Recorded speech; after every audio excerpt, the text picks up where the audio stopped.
यह वीडियो हज 2025 का है, जिसमें मस्जिद ए नबवी का अंदरूनी हिस्सा दिखाया गया है।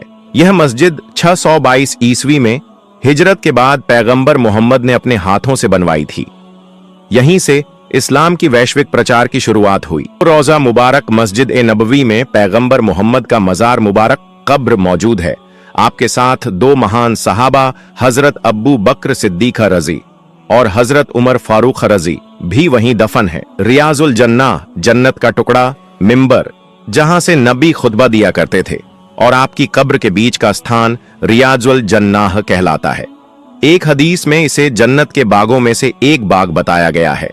गुंबद ए खजरा, हरा गुंबद, यह हरित गुंबद रोजा मुबारक पर स्थित है और मस्जिद ए नबवी की पहचान बन चुका है।